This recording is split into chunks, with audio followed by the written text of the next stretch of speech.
All right, welcome back to Embody Radio, everyone, the premier podcast for high-performing humans looking for the unique formula to develop their happiest, healthiest, highest selves. Today, we have on the show Miss Katy Whalen. Katy, I'm so excited to have you here today. So excited for what I know is going to be an amazing conversation. But for everyone that's not familiar with you, go ahead, let them know who you are, what you do, how you got into it, all that good stuff. Yeah. Hey, Emily. My name's Katy, and I am a wife. I am a mama to two little rascals and an entrepreneur. I founded a company called Joy Women's Wellness, and I actually work with my husband, which is challenging at times. He runs the men's side, which we call Blokes. And we just moved to Nashville from Denver, so settling into a really fun city. Ooh, that's super fun. What brought you Yeah. from Denver to Nashville? Because I love Denver. Denver's cool too. We love the mountains. We'll be back a lot. We just COVID, shook things up for us. Yeah. And I don't know, it felt like everyone's moving. I don't know. It just felt like the right Yeah. time. You're like, I feel like I got to do something. I gotta have fun. Shake the snow globe. I love it. I love it. Yeah. Okay. So you run a company called Joy, and there's so many different places I want to go with this because you're a mom of two, you're a wife, you work with your husband. But first and foremost, let's just get like some of that origin story. How did you get started with Joy? What was kind of the inspiration behind it? What was the story there?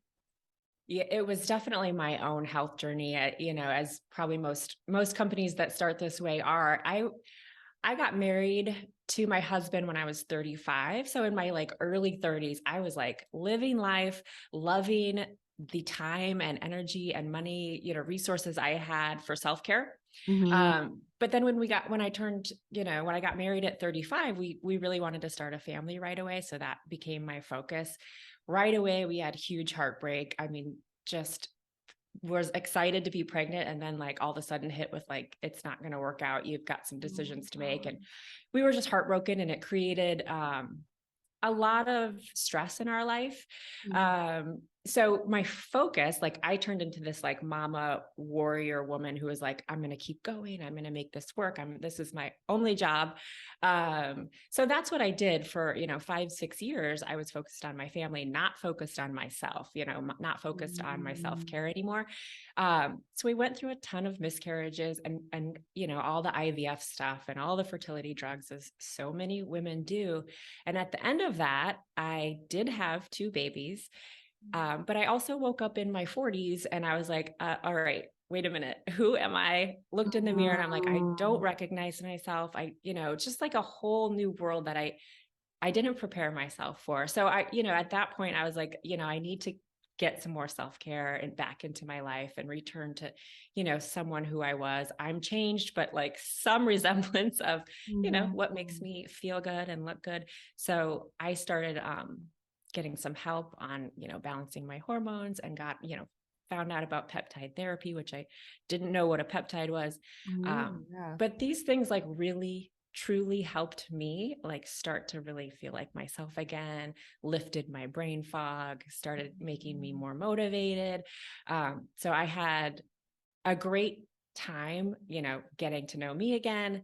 And after, my success with the therapies, I knew, other women need this. I know there's other women out there that, feel the same things that I do and go through the same things. So That's so beautiful. That's so beautiful. And I just commend you for that vulnerability and that willingness to show up wherever you were in life. I don't think there's enough people talking about, because I'm 27. I almost said 28. I think I'm 28 for some reason, but I'm 27. I think I'm 25 and 28 at the same time. But obviously I see people my age having kids or younger or whatever, but I don't really think you hear many women in their late 30s, early 40s talking about having kids and that whole kind of journey, because you're talking about early 30s, mid 30s. You've got a decently established idea of self at that point, I'm guessing. And so then that journey of, okay, now I'm going to pivot and change this in a way that I want to, I want to have a family. But then, like you said, kind of waking up in your 40s and being like, I don't know who this person is. That's huge. That's so huge, especially in a culture where I think we kind of pressure ourselves to be perfect at all times and to always have that fully formed concept of self. Nobody's talking about the moment when they're like, I looked in the mirror and didn't know who I saw looking back at me. So if you could go back to Katy then, that was kind of having that realization, first of all, What did that feel like for you? Because I think there's a lot of women out there that are going through the same thing. And so the solidarity of hearing somebody like yourself that is a successful entrepreneur, that's a mom, that's like doing all these things and it's gone through that. Like, what was that like for you? Ugh, I mean, I don't think that we prepare ourselves for these huge Can life you? changes. Is there a course?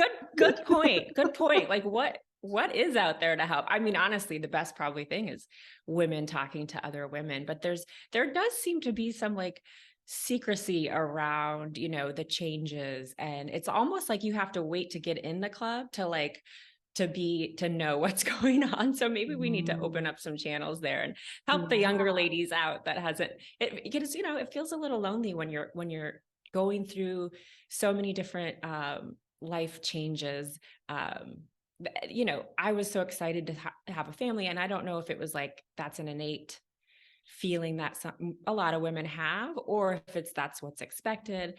But I never really thought about like what does it feel like afterwards, and you're kind of just like thrown into it, and then you're like, all right, now what? So there's a lot of self discovery, and I think you hit it right on the head when you said there's pressure, and we really need to be the ones to take the pressure off ourselves, and make sure that we don't lose ourselves. And a lot of that is self-care.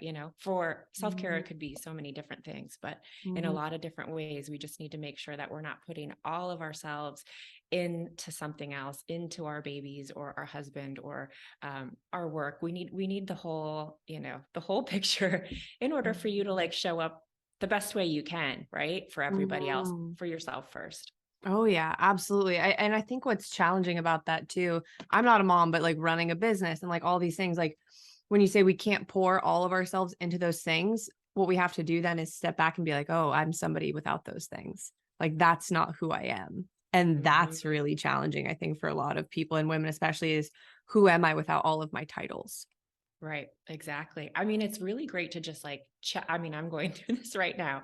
Like check in with yourself and go like, wait, what are my core values? Like, have they Yes. changed? Like, go back to that, because I think you can lose those so easily. If you were to give her, Katie back then that's kind of having that look in the mirror, oh my God, who is this? Like kind of personal crisis moment. If you were to give her a piece of advice that wouldn't change what she did, because whatever you did was exactly what you needed to do to become who you are. But if you could give her a piece of advice to just help her keep going and stay on that course, what would it be? Um, I'd probably give her a chill pill. Like, relax. Things are gonna work out. It's not always easy. There's struggles, and there's up and downs, and there's heartbreaks.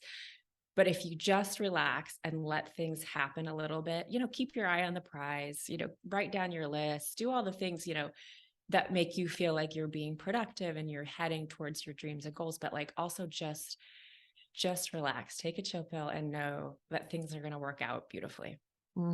I love that. And it's such fun advice because we all know it's true, but we don't want to take it. It's like that duality, right? It's the yin and the yang. It's like, hey, I'm gonna have my goals, I'm gonna have the things that I'm pushing towards, but I'm also gonna relax. I'm also Right. gonna, at the end of the day, be like, you know what, I did everything that I could do within my control to move towards that today. And I'm gonna take some time for me. I'm gonna take some time for me to Yeah. not do anything productive, to whether it's like watch stupid TikToks for an hour or read a book or like whatever it is. Like I'm gonna take whatever the time is. I don't necessarily think TikTok is super restorative. So maybe find something else a little more restorative. But it's like taking that Yeah, time for but me. hey, But it's fun. if It's that's what fun. you want to do, Exactly. yeah, Exactly. But it is that get yin rid and of that yang shame. advice. Yep. I know. Like Right. I've recently gotten into TikTok. I was not a TikTok person just because I was like, I don't need another social media platform. And now I am fully I in know. TikTok. I'm like, okay, we love her. She's great. My algorithm is like tuning itself. So it's a little all over the place right now. But I'm like, you know what? I get why people like this. It's fun. But no, I think that it's so funny that you said like the chill pill. I was just talking with one of my employees yesterday or 2 days ago. I was like, if I could invent a magic pill, we know we can't, but if I could, it would literally be just a stress eradicator pill, like for the physiological effects, the mental effects, because that is like one of the number one reasons, whether Mhm. it's why women have, and I would say men too, but especially women, we're super sensitive to it, hormone problems, issues with weight, issues with recovery, issues with energy. Like stress is a killer, no Right. doubt. Yeah. So I love that. I think that's probably the most beautiful advice that you could ever give somebody. It's the hardest to take though. It is because I mean, it feels like it's not just all around us lately, right? Like I don't know about, I think everyone feels the way I do. It's like Grand the last sweeping few gesture. years. It's like, geez, hold the phone. Yep. The last couple of years, I've truly been like, I have never wanted to just run away into the forest and like be with nature more than now.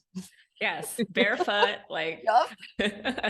Yeah, maybe that was the lesson. Maybe that was like what we all needed to get out of this was, you know what, just go outside. Go outside for a minute. Go be with the trees and the dirt and like all of it, and you'll be fine. But Uh, so you have kind of come out on the other side of this. You know, you are now a mom to two little ones, which is so amazing. Congratulations. I love that. You are a business owner. You were doing all the things. So you said you started kind of taking care, you started investing in your self-care again. What mhm. was the first thing that you did that really started to help move the needle towards the direction you wanted to go in again? Or the first handful of things? Yeah, I mean, just deciding, number one, that was the biggest one. Deciding, I think we have decisions to make in every different life stage. Like, is this the new me? And maybe it's yes. And, I decided no, it's not the new me. I want to do better. So what do I have to do to get there? And, physically, physically and emotionally, I mean, I had like such horrible brain fog and just felt sluggish and slow. So I for, you know, knew that there was other things going on physically. I had a lot of weight to lose. So I started by doing some diagnostic lab testing to Mm. try to like figure out, I had a slow thyroid, all the things. So I actually had super low testosterone. So the first thing I did was got on testosterone and Wow. started seeing like the brain fog lift and getting more energy, and really started like loving going to the gym and lifting weights and feeling like a Mm. progress, which I never really, I've never been a muscular person, but I started like being stronger, and that started like exciting me. So kind of like snowballed, into having more motivation to do more things. And then I started some peptide therapy, did a weight loss peptide, did an energy peptide. Um, and then just started to feel like, okay, this is awesome. It's working. And, I feel better than I thought I would, which was pretty exciting. That's so awesome. And something that I think is very important about what you're talking about going through that I kind of want to zoom in on is so many of us, and I think especially women, when we're going through low energy, weight gain, just feeling off, feeling like the dimmer switch is turned down, we for some reason automatically assume it's just, oh, well, I'm not motivated enough, or oh, I'm not mentally strong enough, or this, that, the other thing. We're so quick to think it's something wrong with us at a core level versus something that's hormonal, that's biochemical, that is fixable with like medical assistance or like peptide based assistance. And then you like have an experience like yours where you're like, oh yeah, I just started some testosterone therapy and I started feeling great again. So ladies, when you're listening to this, I'm a huge fan of lab work. I love Dutch testing, I love GI maps, I love blood work, like all of the things. I love data. If you're Hmm. feeling off, get some tests run because it's probably not that you're just not motivated enough or that you don't want it enough or that you're not smart enough or this, that, the other thing. It's not like I highly doubt it's a personal soul problem. It's more than likely something in your like internal environment that's preventing you from Yes, being who it is you want to be. Like remove that shame too. Like it's not just a personal exactly. flaw. That is so important. That's often Yeah. what we do, right? Blame ourselves. What's wrong with me?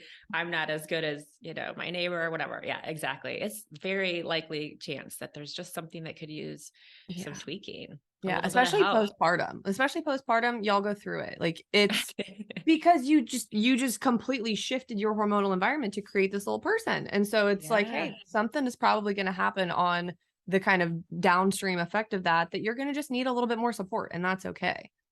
Yeah. And oh my God, aren't our bodies amazing? It is pretty cool what they do.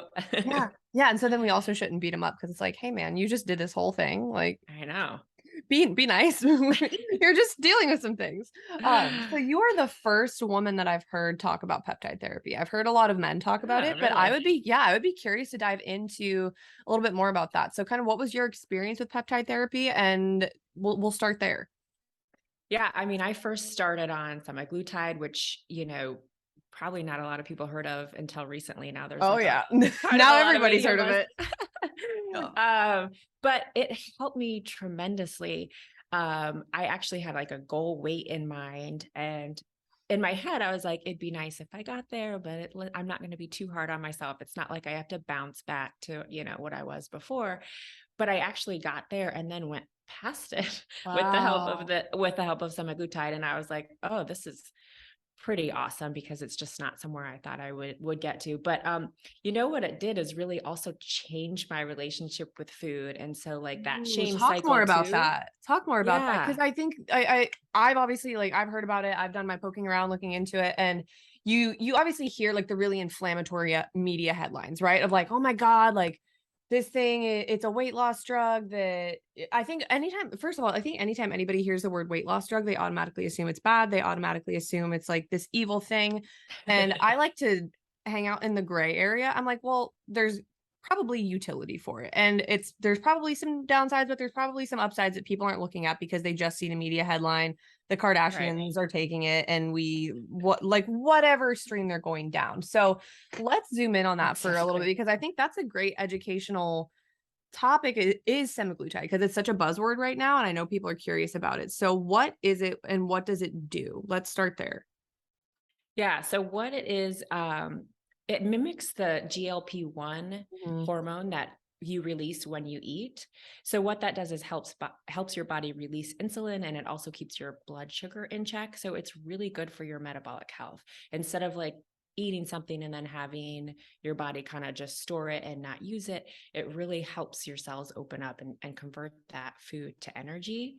So Mhm. anything with insulin regulation and metabolic health, it helps downstream too. Like it's actually being studied right now for Alzheimer's. Wow. It's been proven to like help get rid of that visceral fat, which is that Mhm. unhealthy kind of fat. And also it's got like, it helps with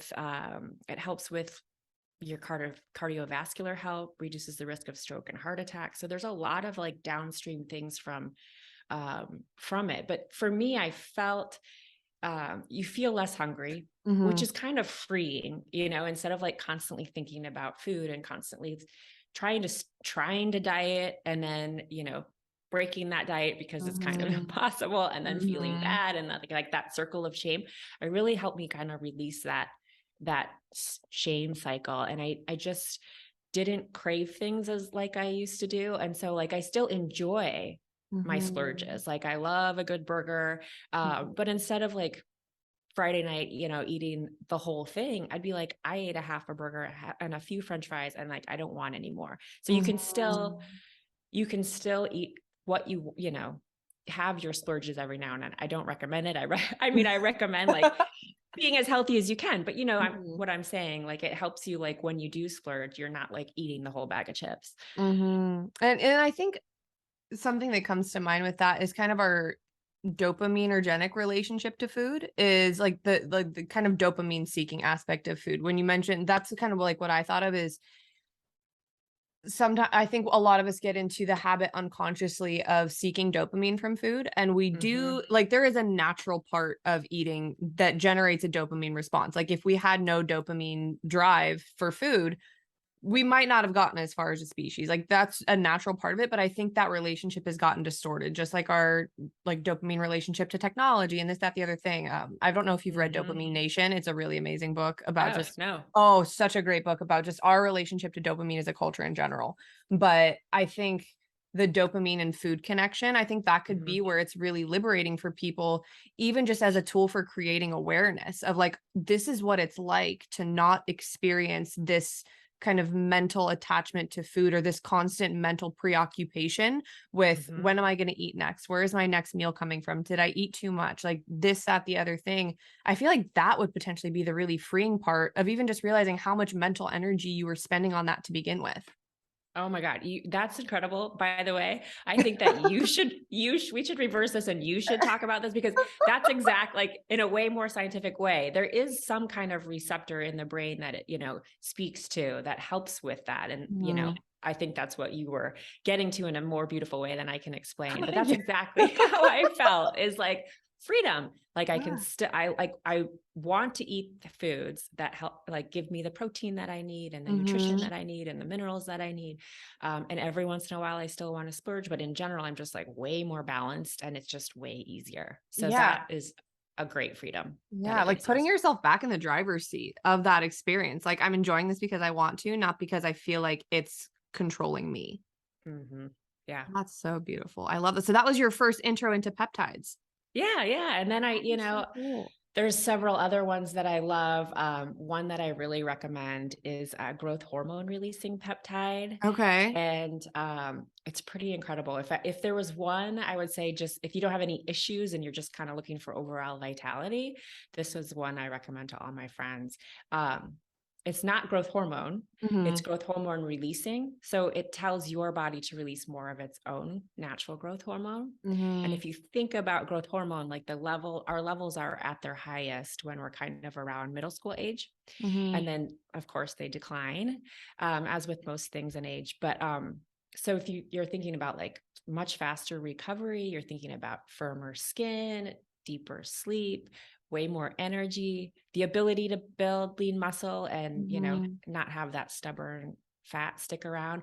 So it's like basically an overall kind of anti, aging, more vitality peptide. Mhm. Mhm. Well, it's so funny when you said it at the beginning of the show, you're like, "Yeah, I had my kids when I was in my 40s." I was like, "I really thought you were in your low 30s." So they're they're Oh, thank doing they're doing their like you. skin looks amazing. Just like you have like a youthful, I don't even want to say youthful. It's like a glow of just like you are energized. Like Oh, wow. that's the vibe you give off is you're like, I am awake and alive. Like here we are. So I That's love how I that. want to be. So thank you. Yeah, exactly. I don't want to be like a zombie, like I'm, Yeah.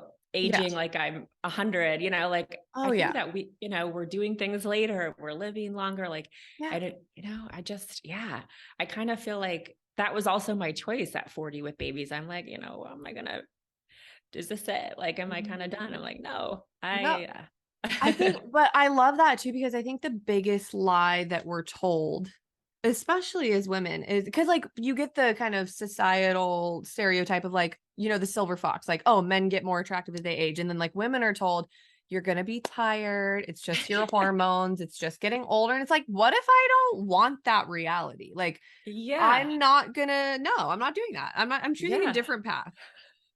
I think more and more women are choosing that different path I now. agree. I I just saw agree. such a cool article. I should have reposted it or kept it, but it was like women in China, it was China or Japan, that are like, we're tired of grandmas. Like we're not babysitting anymore. We're going out. And there's like this whole movement and group of like, they showed these fabulous looking women all dressed up, like stylish fashion out on the streets, like doing these like really cool, fun things. And I was like, yeah, I that's love awesome. that. We should Yeah. absolutely normalize that because you think about it, like your 30s, your 40s, like at least on my plan, I'm getting to at least 100. Like I want to be a centenarian. I'm like, we're not even halfway there yet. Like this is the warm up still. Like, why would we not? Why would it just be this short little, okay, we're going to have fun for like 2 decades and then it's all downhill from here? No, I'm not doing that. Like, No. that's not the reality that I want to live in. So I love that you were able to say, like, kind of have that moment of awareness of there's two different ways that this could go and or more than two, whatever, but this is the way that I want it to go. Like I want better for myself and I think that exists, so I'm gonna find that. Hmm. Yeah. Yeah. I think we most people do want better for themselves, but it's just the question of like, how does that happen? What do you do? What are the Mm-hmm. steps? So Mm-hmm. it's Yeah. work, right? But it's Yeah, work that also is fun. absolutely. And kind of like you were saying, when you're like, I got into the gym and I started to see the progress, I started to feel the progress, it becomes this positive feedback loop of like, you get a Yeah. win, you're like, I want to get another one, so like let's keep doing it. I Yeah. would I would be curious because you did mention, like, I think we get the, okay, I want something different for myself, but a lot of people don't know how to even start. So especially with something like if somebody's interested in testing in peptide therapy, that kind of thing, is that something they can go to Joy for, or where would you suggest people start? Yeah, definitely. I mean, we are all online we started this during COVID. So we Brilliant. are Excellent timing. decided we decided that online was the way to go. So yeah, and we have access to all 50 states. We're licensed to ship therapies. Everything is prescription based. That's So right now the process is sign up online. You get a call from the patient coordinator. They call to schedule your appointment with the provider. kind of go over your goals, your symptoms, like what's going on, ask any questions. And then therapies are just shipped to your door. So it's pretty easy. That's You know, so we have, convenient. it is convenient, and we do. So if you want to just try peptides, you don't have to do labs. Mhm. If you are interested in looking at your hormones, obviously labs are required, but they're just good anyway, as you mentioned, you know. So, Mhm. you know, we have partnerships with LabCorp, and we also have a partnership with Get Labs. They come to your house to draw your blood. So Wow. there's lots of different ways. You know, you do nutrition counseling, and do you have Mhm. access to labs too? So like, So actually, we have to basically send people independent. So we don't have a doctor connect at this point in time. We just kind of have to send people, hey, pull from, I have a specific panel that I send people to, and then they'll head to like a lab corp. So it is all out of pocket for them. yeah. But I would love to get in network with a like doctor or someone that could just get the actual cost of the testing down for people, just because Yeah. that's one of the biggest barriers, paying, $300 for lab work is not Right. easy for Yeah. everyone. Yeah. We did negotiate some good rates. So for our hormone panel, it's only $59 and there's 35 markers run. So that's a great Oh, option to like wow. test your baseline and, you know, see where you're at. Yeah. Okay, so I'm sending all my clients to you guys for for their lab testing now, and like anybody listening. So actually, okay, really quick, because I know people are gonna hear that and they're gonna be like, amazing. So is there like a membership situation, or do you just kind of drop in and say, hey, I'm interested in getting testing run with you guys? Kind of what's the process of working with you guys on some testing? Yeah, I mean, so right now we don't necessarily have a membership platform. We're considering it because Yeah. I think there's some good things, especially around like the, you know, the helping, the being more of a partner and like Hmm. helping with the coaching, which you know is so important. But right now it's just, you know, what do you need? A la carte. You just are we are doing like an initial consultation, which is only $25. And then from there we'll Wow. set up the lab work, send you to LabCorp, or like I said, send a phlebotomist to your house. And then, you know, after that, set up a call to go over the results. So it's pretty easy. That's amazing. That I like it truly is. I've worked in the nutrition space for like 7 years at this point. Oh It's yeah. amazing what you're doing because trying to get, again, I know this because I've tried to send tons and tons of people for lab work. Trying to get lab work at an affordable price is challenging. So the fact that you guys are doing that for people, that's amazing. And that's making such a huge difference in people's lives. And like, if you guys are listening to this and you've never tried to pull your own labs independently and seen how expensive it is, you might not know, but like, I know because I've done this and I've done this with clients. Like, that's amazing. So good for Yeah. you for creating Yeah. that. We And like, should, I y'all need to mean, go to them for because I've never heard of labs that accessible anywhere else. So oh, awesome. Thank you so much. Yeah, it's important. it is. And like, Yeah. one of my big kind of missions and goals in what I do, whether it's with the podcast or with fitness coaching or whatever it is, like I firmly believe that data is empowerment. And when we can have data about ourselves and our bodies, that just gives us a better vantage point to pursue that next best self that we want to pursue. Like, we should not be strangers to our bodies. We should not Mm. have no idea what's going on with our thyroid or what's going on with our reproductive hormones. It's just like gaining that understanding of your body is the greatest gift that you could ever give yourself. I think that's incredible. I so agree. Yeah. I mean, you should know what you're putting in, like how Yeah. that makes you feel. Yeah. Like decide, is it worth it or not? Mhm. Sometimes, you know, Exactly. like alcohol, maybe you'll decide it is worth it, but you should know what Mhm. it feels without it. And then, you Mhm. know, same thing with caffeine, whatever. Like, That you was gonna know, be my next one was caffeine. Like, you go off caffeine for a while and you're like, wow, I really was addicted to uh, stress chemicals. Amazing. yes, Like, that's me right now. Do you drink coffee or caffeine? I have cut it down almost entirely. I'm basically doing like an entire internal reset right now, and the Yeah. exhaustion is real. Oh, Like, wow. it's just from like when you realize like how fast you've been going, and then you're like, Yep. I'm gonna put on the brakes, and your body's like, oh, you're gonna let me put on the brakes now. Okay, we're just gonna this whole thing. So is that Yeah. what are you going through then with I did the same thing. You know, oh I just gave up coffee like a few weeks ago, and I'm like trying to play with like what my new drink of choice is. Like I'm Mhm. trying some dandelion root tea. I'm adding some chicory Ooh. root to it. Ooh. Um, I don't know. You know, I did sober October, and obviously like Love that. I haven't had drinking. alcohol since August, so I feel you. Oh wow, so you're Yeah. better than me. I am. I did start back on the wine again, but less, because Yeah. I could tell. Mhm. So I try to pick and choose my nights now versus having the Mhm. glass every night, which is what I was doing before. Yeah, the phrase that I like to use is conscious consumption. So it's like, yo, when I'm gonna have something, it's gonna be from a place of I have evaluated that there is a choice at hand and I am consciously choosing this thing. I'm not just doing it because Mm, everyone else is doing it or because it's habit. Like I want to be kind of the pilot of my own choices. Alcohol is just an easy one for me because I've never like gravitated towards it a ton. I'm also yeah. like single and live by myself. And I'm like, if I'm gonna have a drink, I would like somebody there having it with me. So it's just like easy to not do. Caffeine is definitely the harder one for me though, because I just genuinely enjoy the taste of things that are typically caffeinated. Right. So I'm like, Yep. dang, I gotta give up this thing that I like, but I'll feel better at the other side. But yeah, like just bringing that conscious awareness, whether it's food, whether it's drinks, whether it's people you're spending time with, whether it's Yeah. things that you're doing, like having conscious awareness of how does this thing actually make me feel and getting off that autopilot mode. I think autopilot is the killer of progress because you're just going to go the same direction for days, weeks, months, years until you get to this point where you're like, ooh, until you're at that point where you're like, I don't recognize this person. Yeah. Or what, how did I get off? How did I get here? And like, how do I get off? Yep. It's like you kind of like wake up from this very long nap. You're like, whoa, whoa. What happened? It's like when you're like on a road trip with your family when you're little and you fall asleep in the car and then you're like, oh, you wake up and you're just in a different state. You're like, oh, here we are, except in like a less fun way as you grow up. Right. Yeah. Well, I'm impressed with you because at 27, you said you were, right? Like you're way ahead of the game, Oh, just even thanks. being conscious about thinking about it then, like good for you. Thank you. I just think a lot. That's my too much sometimes. I also joke. I'm like, I'm probably gonna reverse age and I'll be like one of those ladies in the story that's like, I'm 60, 70, and I'm like, okay, it's time to go out, girls. Like, what are we doing? What are we wearing? Where are we going? Like, that's gonna be my older life.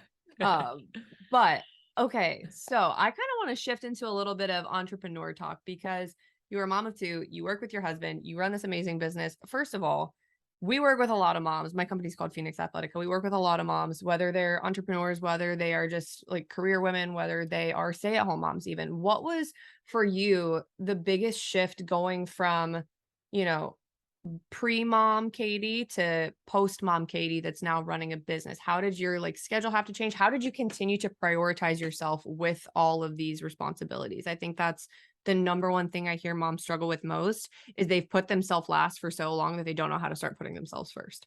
Right. Yeah. I mean, that's very true. And I realized that I was like, unhappy with myself and where I was at. And I didn't have, if I wanted to change it, I didn't have a choice. And the only way, I mean, my life is busy right now and I'm not going to lie. It's freaking hard sometimes. I'm constantly fighting the feeling of like being burnt out and the feelings of like mom guilt and, am I spending enough quality time and all that stuff. So it's constant. And I feel like right now, since my kids are so little and my business is so young, it really requires me to stay at my highest level. Mhm. When I slip, that shows. I don't show up as well. So I think that's why I'm focused right now on doing all the things like the caffeine and the alcohol and, experimenting in other ways to go, how do I best show up? Because if I don't put it all into me right now, then like something's going to suffer. And I don't want that to be my family, obviously. Don't want it to be, Mhm. my company either. So, um, yeah, it's sometimes you just got to keep going, but you got to make sure you're putting everything into yourself so that you are able to do that.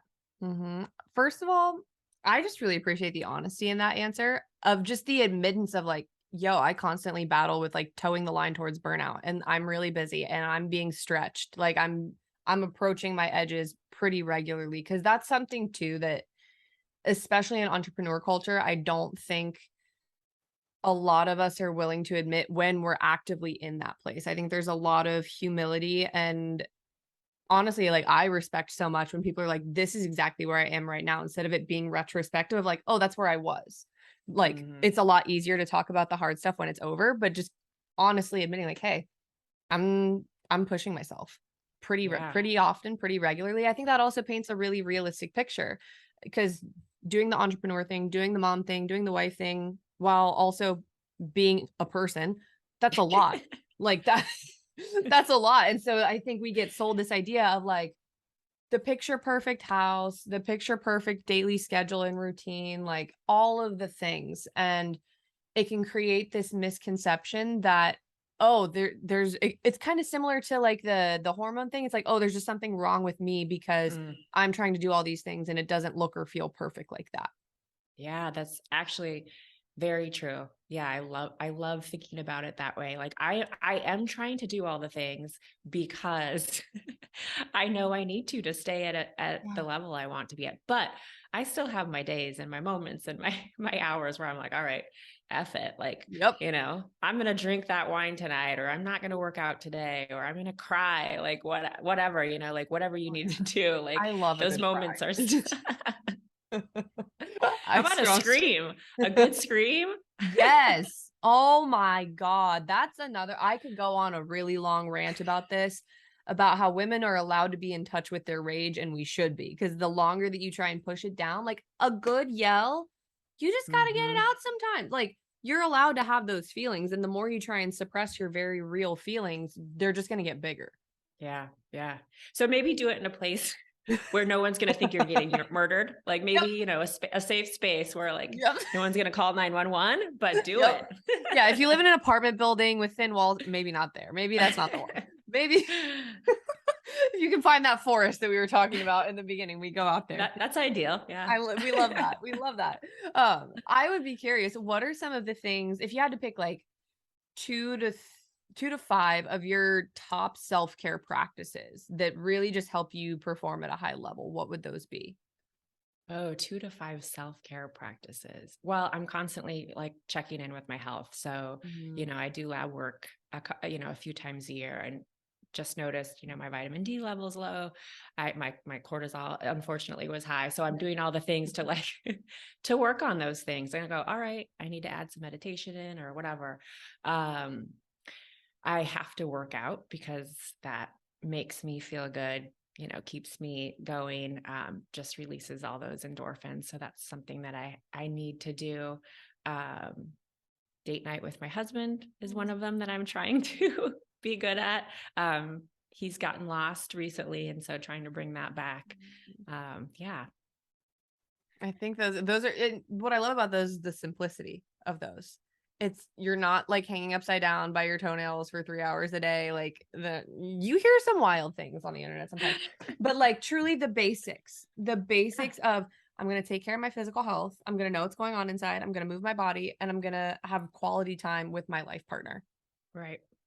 But that fills those are big rocks. Like I think if we use the rock analogy, like you have your big rocks that are the things that go in first, and then the little rocks fill in the little cracks. Like you got to figure out what your big rocks are for Right. what really fills your cup. And I know I'm a little biased because I'm a health coach, but I tell people all the time, I'm like, if we think about like the body, mind, spirit triangle, I think body is base level because if you're not feeling good and Mm, clear and aligned in your physical body, like going about all the rest of your work is going to be that much harder. And then I think another thing that we are quick to diminish the importance of until we realize the importance of it are our social relationships. So things like your mm, partner or things like your friends, because that's the stuff that, for one, we're supposed to be around each other. We're supposed to be around other right. humans. We're supposed to be connecting. But two, like when we get really wrapped up in our work life or our family life, like if you're a parent or something like that, like having that time away where you just get to be and have fun and enjoy what it is that you're doing and be present and not thinking about those things, that is so Mm. restorative.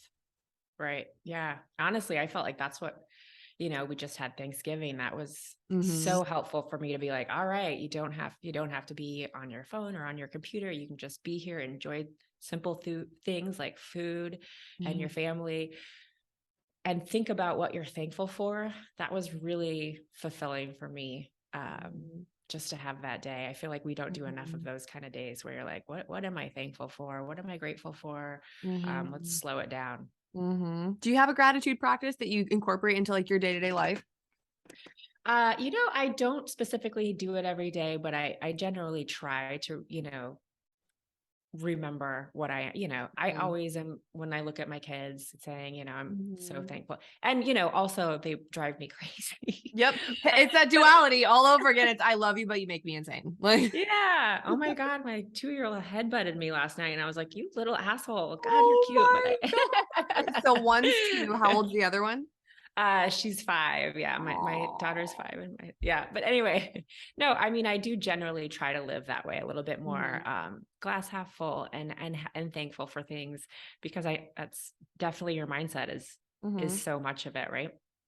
Absolutely. And just like days like a holiday where you're around family, I think it's easy too to forget when you're not around. Like, especially, I don't know if you guys do like an extended family thing, but we literally just had 25 people at our house. Like, it was Mm, my like little immediate family, extended family, the whole thing. And you forget that you have that because you're not around that every single day, but then you're around it and you're like, there's just such a simple beauty about this. There's such a yeah.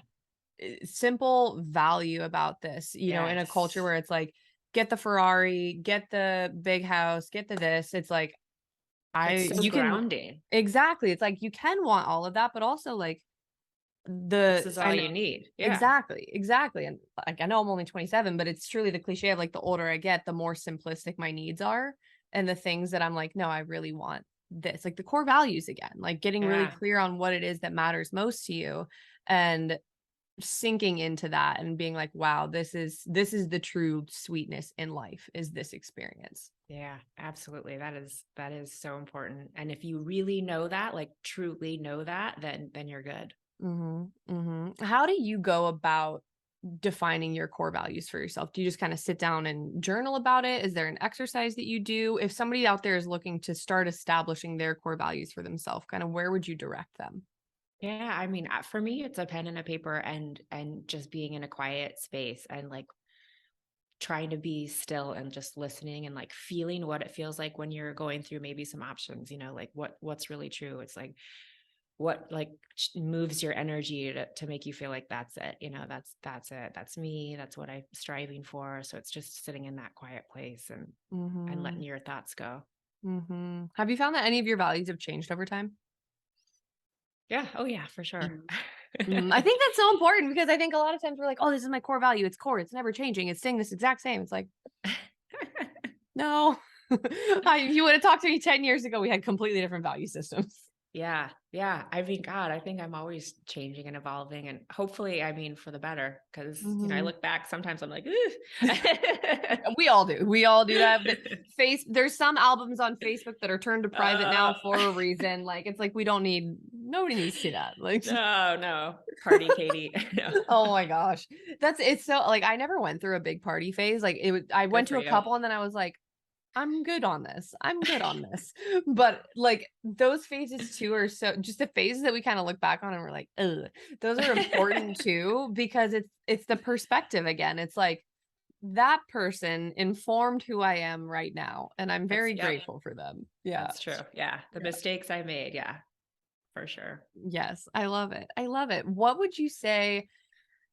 I feel like this past year, at least amongst a lot of like my friends, colleagues, things like that, like 2022 was not the year that any of us thought we thought we were gonna have. It wasn't a bad year, but it was just like this Uh-huh. is not how we thought it would go. I named it like a revision year. So how was your 2022 theme wise? How did you how was it?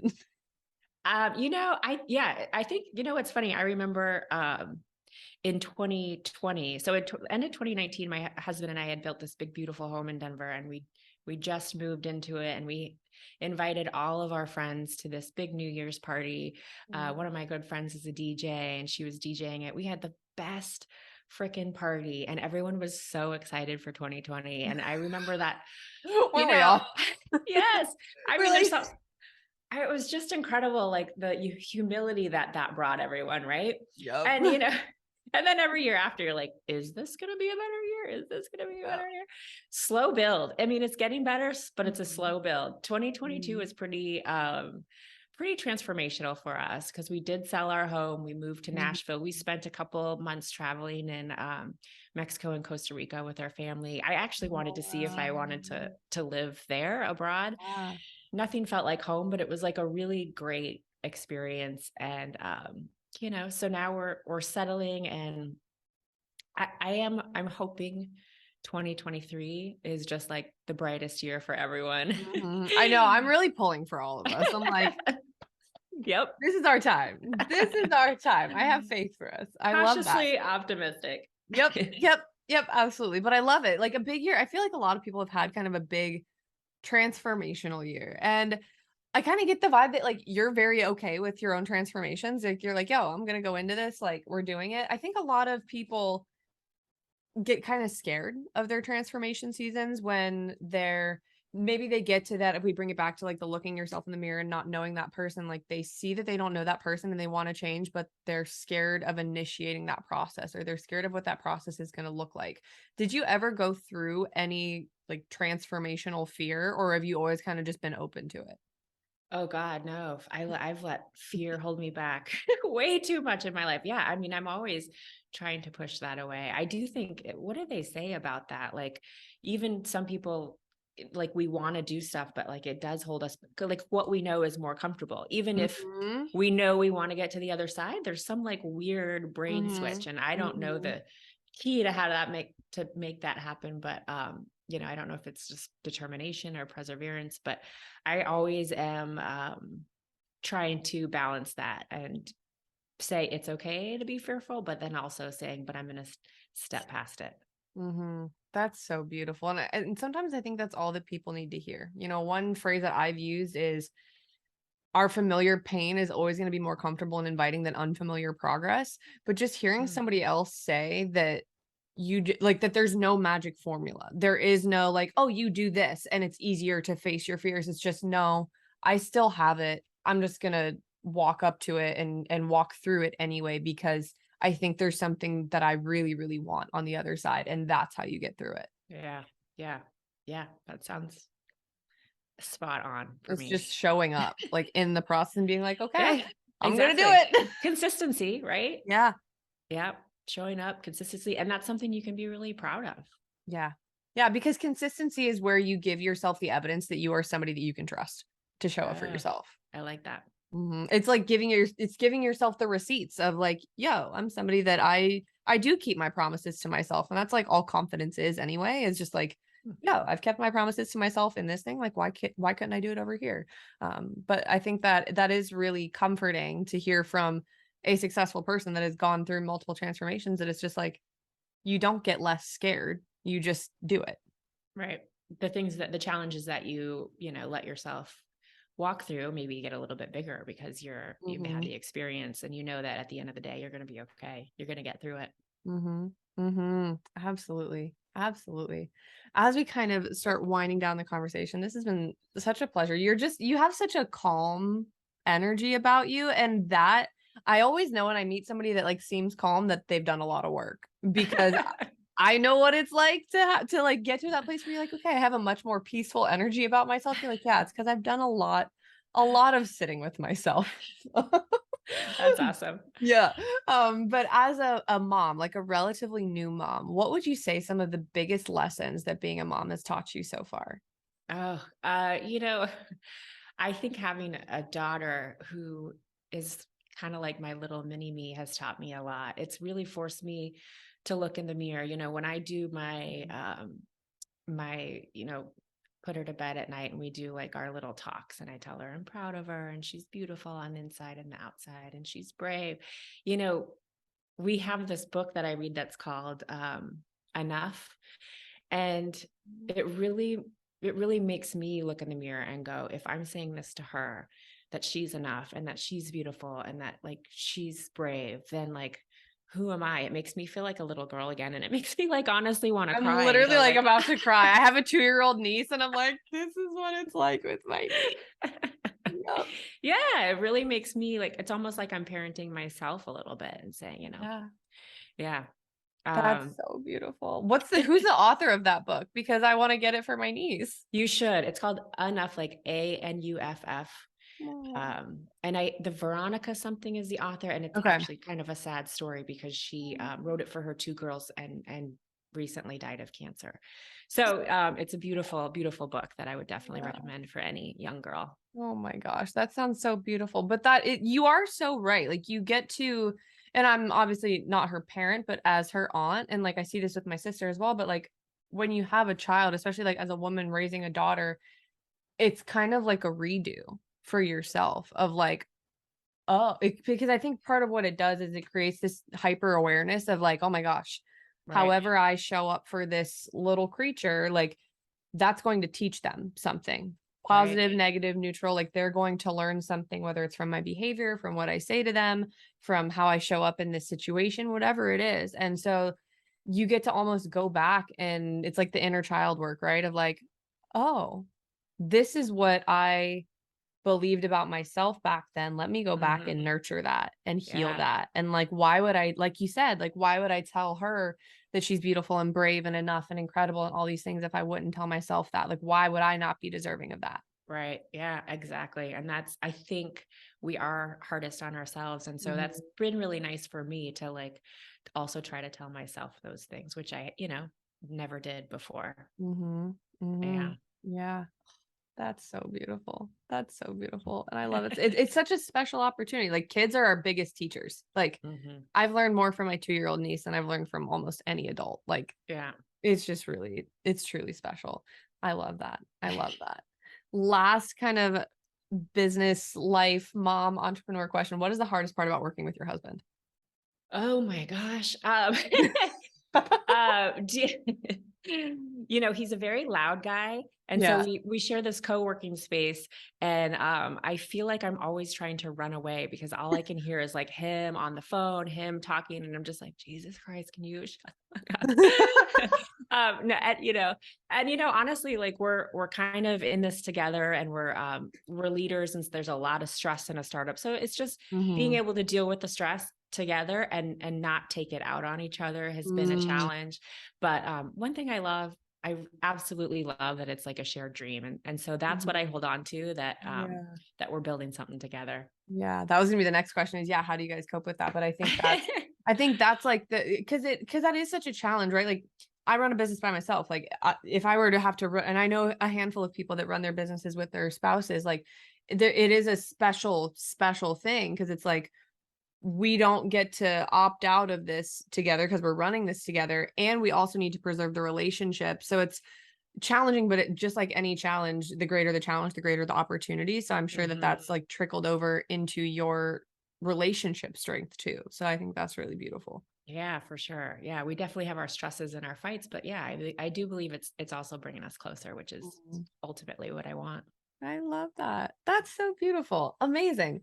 So, with this being a show all about teaching people how to embody their happiest, highest, healthiest self, what if you could give any three pieces of advice, or even if it's just one big one, to somebody out there that's looking to step into their next level, that's looking to step into their growth, what would it be? Yeah, I mean, my one biggest piece of advice is really just own your own health journey. And I'm going to use what you said: be conscious about your decisions, where you want to go, and just your day to day choices that you're making that contribute to all the things in the end. I love it. I love it because that awareness, it does so many other like you create awareness around awareness is such a big scope. You create awareness one time, you're going to create it somewhere else. So I Yeah, love that. I yeah. love that. This has been such a pleasure. You are so cool. You're just cool. You give me cool mom vibes. I'm like, you're just a cool person. And Uh, it's I so feel the same about you. You're my like cool little sis. hey, I'm down. I am down. I only have one sister. I'm so down to have more. But no, I'm really grateful that there's truly women out there that are leading from this place of, for one, love and health, but also leading from this place of taking care of themselves. Because I know that this is a much larger cultural shift that we have to make, and it's going to take time. But creating a place where we take care of ourselves first and the work naturally comes after that, that's the world that I want to see for people. So I just really commend you for being fierce in that mission and that devotion to that mission, but also first and foremost that devotion to yourself. Like that's really special. Never stop leading that way because we need more of it. So I just appreciate you and what you're doing for people. It's so beautiful. So if people want to find you, if they want to follow you, if they want to work with Joy, all of that, plug away. Where can people find you and consume all of your Yeah. greatness? We would love you to join our community on IG. That's kind of where we hang out the most. And we are Joy Women's Wellness, and Joy is spelled Joi. So follow us there. DM me if you want. And if you want to check out our website, it's choosejoy.co. Awesome. Well, this has been such a pleasure, Katie. You guys, all of that will be linked in the show notes as always. But thank you so much for coming on and just sharing your light with us. It was so Thank you. special. I love this conversation. Thank you so much. You're so welcome.